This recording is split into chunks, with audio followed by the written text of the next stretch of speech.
from the Department of MBA, International Business Management Studies, Acharya Nagarjuna University. And today's our topic is regarding authority and responsibility. So, what does authority means and what is responsibility? Okay, what is the importance of authority and responsibility in an organization? Who have the authority and who have the responsibility? Okay, so first of all, we'll see about what is authority. So, authority is the right to issue orders and to get the decisions carried on. Okay. So, basically, authority. What does authority means? Means the person has the right to issue orders. Okay. Orders and to get the decisions also carried on. And coming to responsibility, it is the obligation to fulfill a task given by an executive.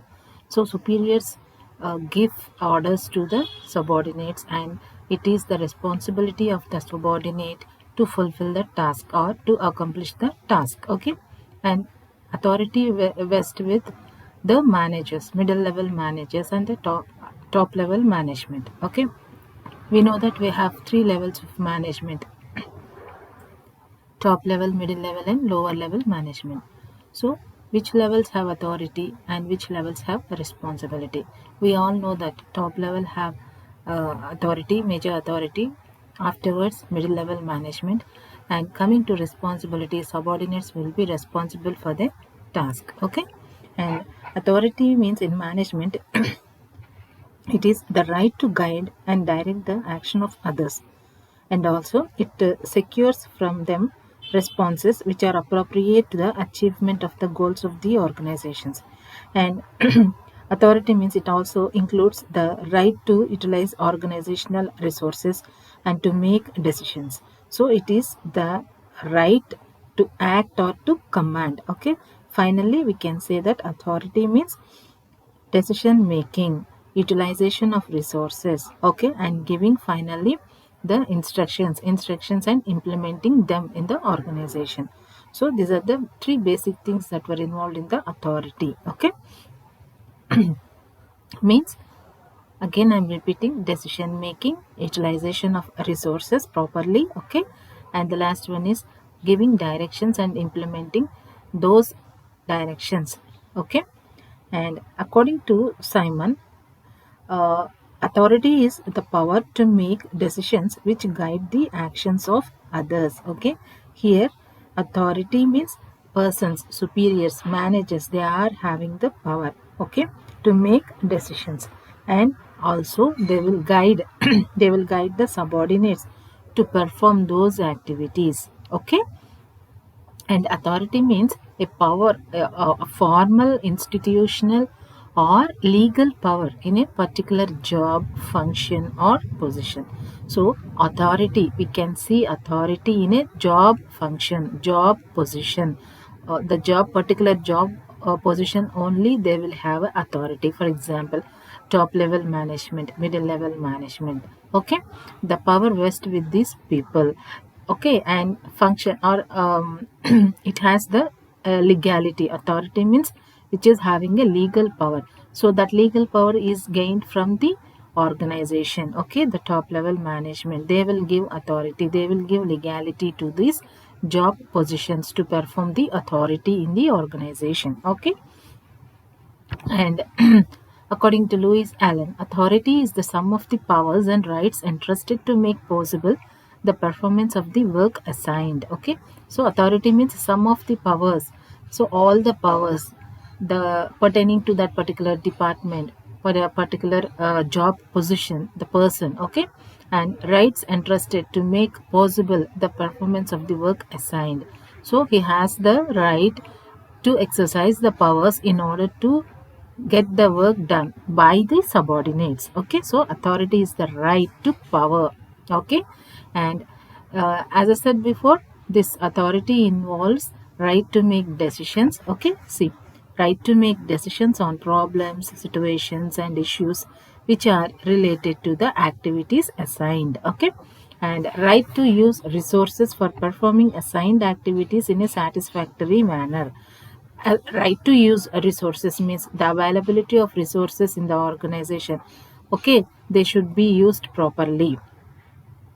At the end of the day, those activities should be performed without any confusion. Okay, and proper smooth functioning can be done by using these resources. Okay, and another one involved in authority means to give orders and instructions to subordinates regarding the work. Okay, so these are the three aspects that were involved in the authority: right to make decisions, right to use resources, right to give orders and instructions. Okay, and authority means what were the features of authority, characteristics of authority. Okay, authority given to a position of office is legal and legitimate. This is the first feature of authority. Authority means which is having a legality, legitimate. Both are same, legal and legitimate. Okay. So through law, by law, through the rules and regulations of the organization, which is a formal one. Okay. So this is the first feature of authority. Coming to second one, authority means the position that is enjoying that particular individual is not limited. Okay, so not the powers are not unlimited. Okay, the powers are only limited. Limited in the sense, according to the rules and regulations of the organization, according to the policies and norms of the organization, the job position, the person who is having that job position, okay, he enjoys the authority or rights to that extent only. To the power is limited only, it is not unlimited. So this is another feature of authority. And authority is relationship between two individuals. So who are those individuals? Superior and subordinate. So another feature is relationship. So relationship regarding the superior and subordinate. Another one is organizational goals. So organizational goals means the authority is vested or the authority is exercised. Okay, why? Because means in order to achieve the organizational goals. And authority is delegated. So delegated in the sense we can transform our power, okay, to some extent, partly, partially, to the subordinates. Why? Because why we have to delegate means in order to get the done smoothly, in order to get the work done smoothly in the organization in a proper manner, within a specified period of time. Okay, at that time authority will be delegated to the subordinates by the superiors, right? So authority is delegated, authority can be delegated. And authority is the key to the managerial job. Okay, key to the managerial job means without giving required authority to that particular manager, he cannot perform the work. Okay, so therefore to perform his work, okay, to perform his job, there is a requirement of authority should be there. So how much the authority is needed, the degree of authority, the extent of authority should be given to the manager. Without giving required authority, okay, he may not perform the activity properly. Okay, so therefore required authority should be given to the manager. Okay, then only he can perform the job, then only he can manage, he can show his authority towards subordinates in order to get the work done by the subordinates. Okay, therefore managerial job means how the manager can manage his job. So with authority, okay, required authority. And another one is authority gives right of decision making. This is initially we have studied. Authority means decision making. It involves decision making. Why? Because a manager can give orders only when he decides what his subordinates should or not to do. Should not to do. Okay. So authority means right of decision making. To whom he should give the authority, to whom he should select the person subordinate. Okay, to which subordinate he has to allocate the work. Okay, so all these aspects will be considered by the manager. He will take decisions regarding the allocation of the activity to subordinate. Okay, all the things. The exercise of authority is always subjective. Okay, subjective in the sense the personal attributes, the personal traits of an individual can be considered here.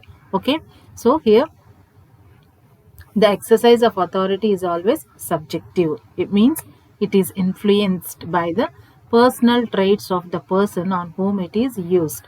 Coming to the sources or theories of authority. So here in authority, these are known as the sources as well as theories. Why? Because source is nothing but the base of authority. So from where this authority is derived, what is the basis of authority? So that is known as sources. For this, to find out these sources, theories were framed by many authors. Okay, so what are those theories regarding the basement source of authority? So we know that source means from where we have derived that authority. How can we what is the basement of the authority? Okay, so authority is the legitimate right to give orders and get orders obeyed. The place from where the authority is derived is called the source of authority. So once again, from where the place from where the authority is derived is called the source of authority. So what are those places we are going to know? Okay, so on what, from where the place, from now from where the authority is derived. Okay, according to that, on that basis theories were framed. Okay, so formal authority theory, first one is, so formal authority means that this theory is also called traditional or top down theory, authority theory. Why? Because formal in the sense the organization which follows the rules and regulations. Okay, formal authority which follows rules and regulations, so which will be in top to down authority, top level, middle level, lower level. So it is a systematic way. So according to that it will follows. So according to formal authority theory, authority originates at top of organization and flows downwards through the process of delegation. So delegation of authority can be traveled from top level management to lower level management, and authority does not rest in managerial but is delegated from a superior. Okay, so we know that from a top level to lower level, lower level to top level to middle level, middle level to lower level, this authority will be delegated. Okay, and the ultimate source of authority derives its authority from the laws, customs and cultural norms. Okay, so we all know formal authority means nothing but authority from laws, customs and cultural norms within the organization according to the policies and procedures of the organization. So simply we can state that the state of affairs of organization. So depending upon that, the basis will be there. The place that is derived will be from the state of affairs of the organization, that is known as formal authority theory. Okay, so for example, of a president of an organization, he want to fire the employee. Okay, so why? Because that employee is not following the rules and regulations of the organization. He is not following according to the formal authority. He is not following the rule, policies, state of affairs of the organization. Therefore, so the president may fire that employee. So that is known as formal authority theory. The basis will be the laws. Okay, the laws of the organization, state of affairs of the organization, rules and regulations of the organization. Okay, and second one is acceptance theory. So acceptance means here this theory basically it states that authority is the power that is accepted by others. Formal authority is reduced to nominal authority if it is not accepted by the subordinates. So the acceptance theory basis is subordinates. Okay, subordinates. How subordinates affects this theory means, if at all, even though the authority is given by the top level management to middle level managers, okay, the subordinates should accept the manager. Okay, the authority of the manager. First of all, these subordinates, they should accept, these subordinates should accept, then only we can say that the authority is meaningful. Okay, so the moment his authority is rejected by subordinates, he ceases to have authority even though he is legally authorized to command. Okay, he ceases to have authority means the moment his authority is rejected by the subordinates, even though the manager is having authority to command, he cannot do the work, he cannot perform the work. So subordinates will accept the authority when means if they gain or they lose. These are the two situations that subordinates can obey the or accept the levels of management. Okay, so what are those two situations means? Gaining and losing, advantage and disadvantage. Okay, so if advantage is there, acceptance is more, okay, than the disadvantage of non-acceptance. Okay, so according to acceptance theory, authority flows from bottom to up. Okay, so bottom means lower level, next middle level, next top level. Okay, so a manager has authority if he gets obedience from the subordinates. Subordinates obey the manager because of the fear of losing financial rewards. Okay, this may be the reason. Okay, to accept the manager, or else the acceptance theory emphasizes sanctions that manager can use and overlooks the influence of social institutions like trade unions. And this theory is called bottom up authority theory, also acceptance, because acceptance lays down on subordinates. Okay, therefore this theory is also known as bottom up authority. Okay, and finally we can say that this theory is handicapped by several problems, in the sense what were the limitations or what were the disadvantages of this acceptance theory means a manager may not be sure whether his acceptance will be accepted or not. Therefore he will know it only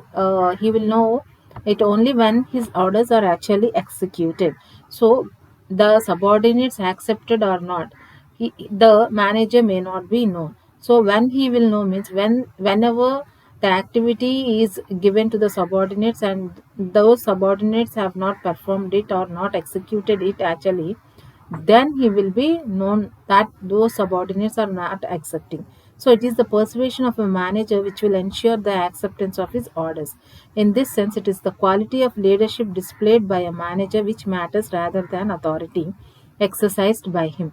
Hence, it may be said that ultimate source of authority rests equally on legal, social, and cultural norms duly legitimized and accepted by the subordinates.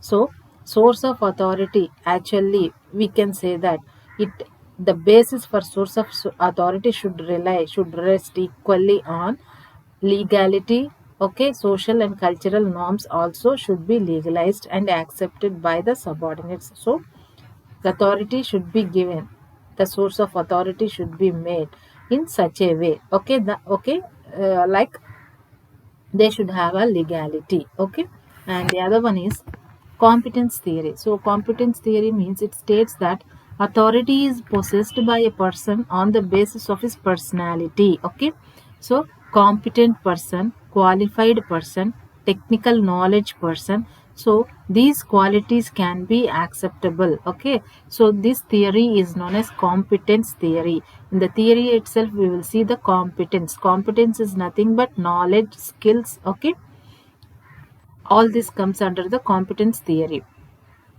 Many people derive informal authority because of their competence.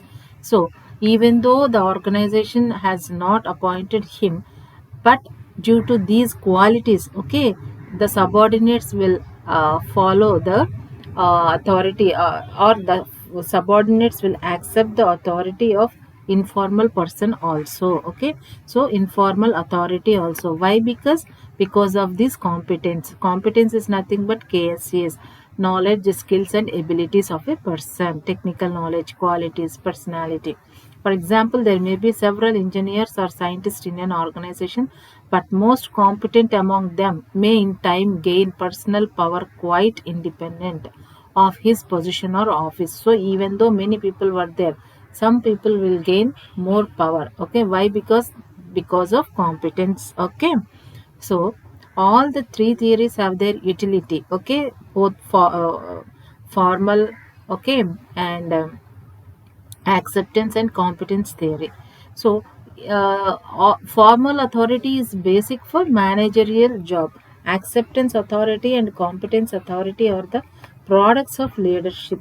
Thus authority is generated from all sources.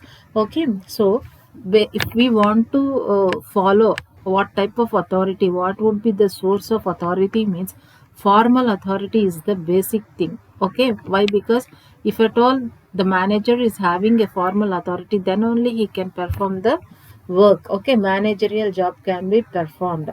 So Not only these three, we have another two also, like charismatic. Okay, so charismatic means it is nothing but the person influences through his charisma. Okay, so charisma is also nothing but the external, like, appearance of that person. Okay, the qualities of that person. Okay, likewise we will see the charismatic theory also. So charismatic theory is nothing but the persons will be influenced. So this charismatic theory can be applicable more in religious aspects, political persons. Okay, in other entertainment field also. Okay, those people can be influenced more.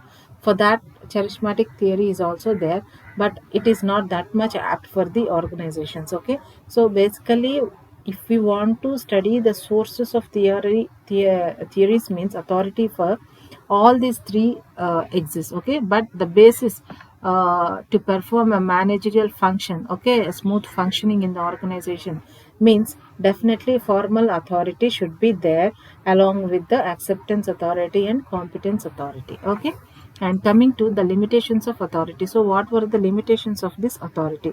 So limitations are nothing but these aspects, these limitations should be considered while we are going for authority. Okay, while we are seeing authority, so at that time, so all these limitations should be considered and authority should be delegated to the persons. Okay, so what are those limitations? Means behavioral limitations. So behavior, in the sense, it relates to the human behavior, human attitudes. Okay, so to what extent they are behaving, so what were the attitudes of the individuals. So every individual is dynamic in these behavioral aspects, changing aspects. Okay, so therefore, according the manager or officer, while giving the orders, must take into consideration the feelings and sentiments of the group of persons to whom the orders are being issued. So first of all, the manager should consider what is the limitation. Means he should consider the feelings and sentiments of the individuals or group of persons. So that is a behavioral limitation. Other one is biological limitations. Biological means, so what aspects can be considered for biological? Biological means physical aspects. Okay, so the physical ability and efficiency of a human being, so this can be treated as biological limitation. So when a manager, when he is giving orders or instructions to any person in the organization, he should see, is that person physically able to handle that work, and at the same time, is he that much efficient, okay, to handle that work. So this should be considered by the manager while he is ordering a person or while he is directing to a person. So this is biological limitations regarding the authority. And technical limitations means the manager should see that do the subordinate has technical qualifications. Okay, and at the same time, do the manager providing that subordinate with technical resources or not. Okay, for this, an example is, an officer cannot order his subordinate to produce something without tools. So as he is dealing with technical aspects, the person, so therefore definitely they need some technical tools to work that. So if at all to complete that particular task, he needs some tools. So without providing those tools and techniques to subordinate, an officer may not order that subordinate to perform the work. So therefore this is technical limitation. Coming to natural limitation means, it is related to the natural limits such as geographical situations, climate, and laws of nature. So these limitations restrict managerial authority to a great extent. Why? Because subordinates cannot go beyond the nature. So they have to perform within the limits of the nature. So, keeping in mind these, the manager should direct the subordinate. Coming to another one, economic limitations. So, depending upon economic limitations like market conditions, price values, value determination, okay, so competitions. So, we have to consider, manager has to consider all these things and should order these subordinates. For example, manager cannot order his subordinate to purchase an article for 20 rupees and the market price which is 25 rupees. So The manager shouldn't order like this. Okay, he should not direct the subordinate to purchase a article. Okay, how can he purchase this article? Means the market price is 25, then how could a subordinate could purchase a 20 for that same article? Okay, so he has to see all these things and he has to order the subordinate. So those are economic limitations. And other limitations are within the purview of the organization's state of affairs. So those are known as other limitations. So the manager should not violate the objectives, rules, procedures, policies, etc. of the organization or the enterprise. Okay, and thus the authority is always subject to the above limitations, and according to those limitations, manager should issue the orders to the subordinates. Okay,